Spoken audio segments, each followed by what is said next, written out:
We're here with another Teacher of the Year profile. We're speaking with Julie Harms, who is one of 2 Teachers of the Year for the Twin Rivers Unified School District. Thanks for joining us. Thank you very much for having me. So tell us what school that you teach at, and tell us what you teach. I teach at Regency Park Elementary School, which is in Natomas, although I'm part of the Twin Rivers School District, and I teach 2nd grade.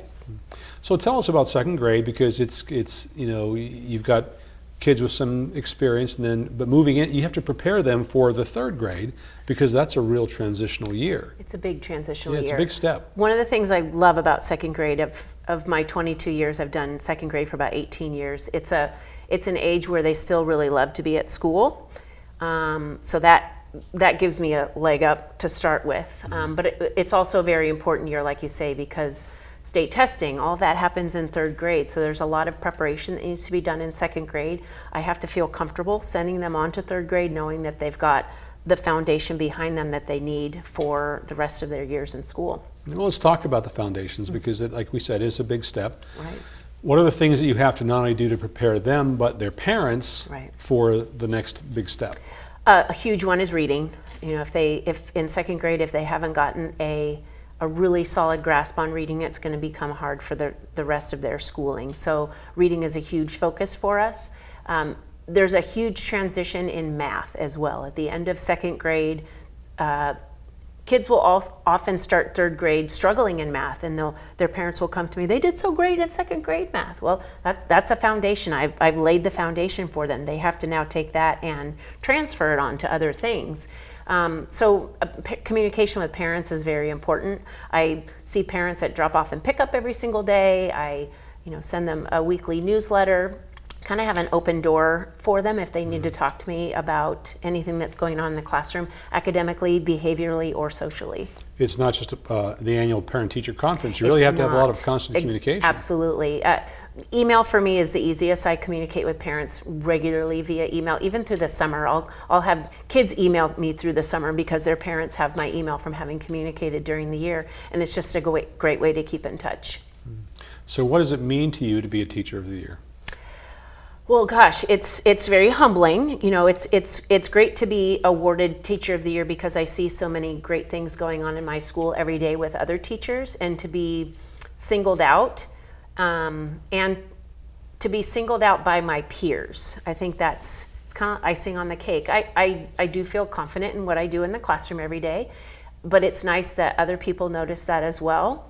And to be given that honor, it's definitely humbling, because I look around and think, oh my gosh, compared to what they're doing and what they're doing, that's really great to think that people see the same kind of qualities in me. Mm-hmm. So you said you've been teaching for 22 years. Correct. So what are some of the big changes you've seen in that amount of time? A lot of changes in education. A whole lot of changes in education. Probably one of the biggest things would be the shift in standards. Mm-hmm. What's expected of a 2nd grader now is very different than what was expected of a 2nd grader when I began teaching. My very first year of teaching was kindergarten, and talk about different. When I taught kindergarten, it was half day, you had another teacher in the classroom. Now it's full day, and you have an aide for an hour a day. They used to be expected to be able to do some light reading. They should be reading fluently after kindergarten. So I think the expectation of kids has changed a lot, which kids wouldn't be able to verbalize this, but I think it puts a lot of pressure on them. I think they see what they're supposed to be doing by the end of the school year. So if I can kind of, calm them down from that and just guide them through what they're supposed to do, then hopefully that can lessen some of their anxiety about what's expected of them by the end of the school year. No, you don't think about there being pressure on a 2nd grader, no, but there is. There is a lot of pressure. And again, I don't think that a 2nd grader would be able to verbalize, wow, I'm feeling really nervous about being able to be where I'm supposed to be at the end of 2nd grade. However, they see what's going on around them. They hear other kids reading. They see other kids writing, and they may feel like, I've really got to step it up to be able to get to where I need to be. Well, they know how to compare themselves with exactly. Students, so they exactly. know where they stand. Yes. Yeah. So with all those changes and the expectations changing, mm-hmm. there's a real value in the professional development that you get. Yes. Talk about that. Yeah, our district provides professional development throughout the school year. Some of it is district-wide, we all do it. Others are classes that we're able to take. And it's, you know, you feel like, oh, I've been doing this for 22 years. I know what to do, but there's so many things that are changing. I need to take classes that kind of help me change things up a little bit. Otherwise, I become stagnant. And if I become stagnant, I'm not a fun teacher. And if I'm not a fun teacher, they're not wanting to come to school every day. And I want them to want to come to school every day, you know. At the end of every day, we talk about what's going to happen tomorrow, because I want them to be excited about, oh, we get to do a science project tomorrow. I'm going to make sure I come to school, you know. So I think that's really important. So not only do you have to motivate your students, you have to motivate yourself in a Myself, way yes. to really. Sure. There are some days that are easier than others to motivate myself. You know, like in any profession, there are some days that are great, and some days you go home in tears. That's happened before, and it's going to happen. But the good days outweigh the bad days. So that's why you go back every day. Some days are better than others. Yes. Yeah. So as a teacher of the year now, you have to realize you're representing a lot of very good teachers. Right. And It's a lot of pressure. it is a lot of pressure. But do you feel that you will maybe have more expectations of yourself? Yes, and an interesting through the process of the essays that have been written and the interviews that I've done, I'm finding that I'm having to verbalize, you know, a common question is, what makes you an outstanding teacher?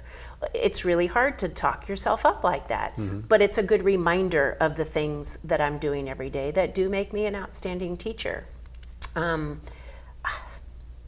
just think it's important that people see that and hear it. And this process has also reminded me there's a lot of people who are going into teaching, and I need to invite them into my room again. I've been a mentor teacher several times. I want to do that again and just remind people that this is a good profession to be in. What do you learn from being a mentor? A lot. First of all, I remember being in the credential program. I remember learning things that I would do and wouldn't do. So as a mentor teacher, I keep that in my mind, and I want to impart things on a new teacher, and I want them to leave my room going, that's the way I want to teach. I don't want them to leave my room thinking, okay, I learned a lot of things that I wouldn't do, you know? So it's very reflective to be a mentor teacher. I'm preparing somebody to do the same thing that I'm doing, so I want it to give them the best foot to step forward with. It's a little bit of pressure on you too to It make sure is. that you're doing all the right things. Sure, it is.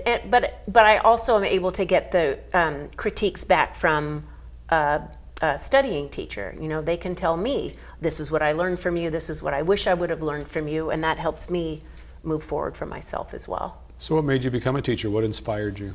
I got my undergrad degree in psychology. So I knew at some point I was going back to school for something. And after I graduated, I worked in an after-school daycare program at an elementary school in Davis. And I would have small groups where we would, you know, do activities. And I just remember the kids being so excited to learn that's when I decided I wanted to do that every day. I kind of thought I might go into counseling, but when I saw the kids excited to learn, I felt like that's what I wanted to do with them all day. Was there one teacher in your life that you think of, reflect on? When I think back to elementary school, you know, my favorite teacher was Mrs. Clark in 3rd grade. And a lot of the things that she did just made us feel like we were a community. And that's a lot of what I like to do in my classroom, you know, make us feel like this is your home away from home for 180 days. So we need to be happy. We need to enjoy ourselves. And I remember her doing things like that in 3rd grade. And I think of her actually quite often when I'm doing when we play around the world for math. You know, I used to do that in 3rd grade with Mrs. Clark all the time. So making learning fun was something that I remember her doing for me.